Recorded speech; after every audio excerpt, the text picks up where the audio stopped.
کو سمجھیں، یہ قرآن مجید کا فیصلہ ہے۔ وہ اس پر لا تو لا اللہ کرتے ہیں، بہانے کرتے ہیں، دلائل پیش کرتے ہیں۔ وہ کہتے ہیں نہیں جناب یہ بھی تو ایک صورت دیکھے نا، یہ بھی تو ایک حال ہے، ایک جزیہ میں نے فلانے سے بھی پوچھ لیا ہے۔ وہ خدا کے بندے، نبی کریم علیہ السلام نے فرمایا ایک حلال ہے وہ بھی واضح ہے، ایک حرام ہے وہ بھی واضح ہے۔ فرمایا ایک میں شک ہے کہ پتہ نہیں حلال ہے کہ حرام ہے، کریم محبوب فرماتے تم نے شک والی چیز سے بھی بچنا ہے۔ یہ امت وسط ہے، یہ وہ امت ہے اخرجت للناس جو دوسروں کے لیے امامت کا درجہ رکھتی۔ ان کو مشکوک چیزوں سے بھی پرہیز کرنی ہے، مشکوک چیزوں سے۔ قرآن مجید کا مطالعہ ہو، قرآن مجید کو پڑھا جائے، سمجھا جائے۔ اگر قرآن مجید کو سمجھ کے پڑھا جائے نا تو زندگی کا لطف دوبالا ہو جائے، انسان کو مزہ آئے۔ جو لوگ کہتے ہیں نا نماز میں دل نہیں لگتا، وہ صرف نماز ترجمے سے یاد کریں۔ میرا خیال ہے، میں امید کرتا ہوں کہ نماز میں دل لگنے لگے گا۔ آپ کو پتہ تو آپ کیا کہہ رہے ہیں؟ دیکھیے نبی پاک صلی اللہ تعالیٰ علیہ وسلم بیان فرماتے ہیں کہ اللہ فرماتا ہے یہ جو سورہ فاتحہ ہے نا، یہ میری اور میرے بندے کے درمیان تقسیم ہے۔ رب فرماتا ہے، اللہ فرماتے ہیں آدھی سورہ فاتحہ میری ہے اور آدھی میرے۔ اگر یہ بات ہمارے پیش نظر ہو اور پھر ہم سورہ فاتحہ پڑھیں نماز میں تو لطف نہیں آئے گا۔ الحمدللہ رب العالمین الرحمن الرحیم مالک یوم الدین۔ رب فرماتا ہے یہ میرے لیے ہے، یہ میرے بندے نے میری تعریف کی ہے۔ اور جب اس نے کہا نا ایاک نعبد و ایاک نستعین، تو یہ اس نے رب کے حضور اپنی عاجزی کو پیش کیا ہے۔ اور اب جب اس نے کہا نا اہدنا الصراط المستقیم، تو اب بندے نے اپنی بات شروع کی۔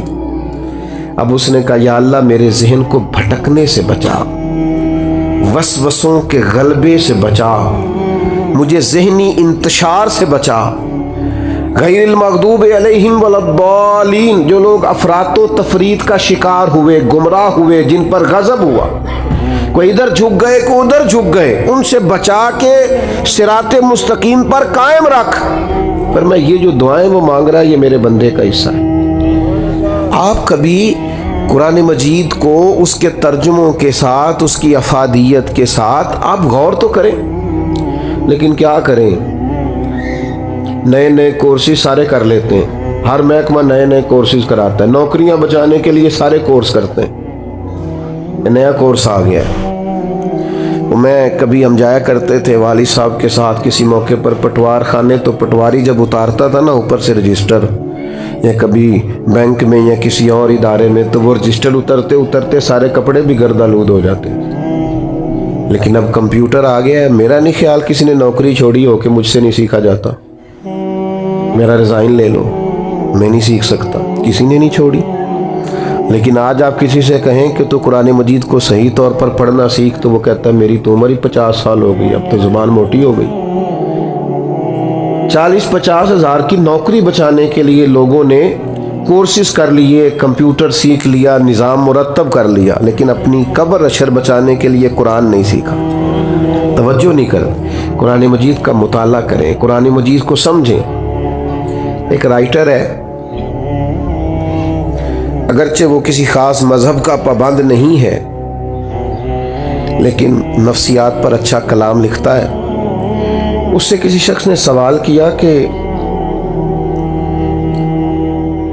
میں بے چینی اور بے قراری والی زندگی سے نکلنا چاہتا ہوں، کوئی حل بتائیں۔ تو اس نے کہا سورہ یوسف کی تلاوت کرو۔ کس کی؟ ہلکا سا، زیادہ نہیں، ہلکا سا بولیں۔ کس کی؟ بس وقت ہو گیا ہے نماز کا، بات ختم کرنے لگا ہوں، سورہ یوسف پڑھو۔ تو اس کے ایک اسٹوڈنٹ نے اسے کھڑے ہو کے کہا کہ سورہ یوسف پڑھنے سے ذہنی ٹینشن کا کیا تعلق ہے؟ تو اس نے کہا سورہ یوسف تمہیں بتائے گی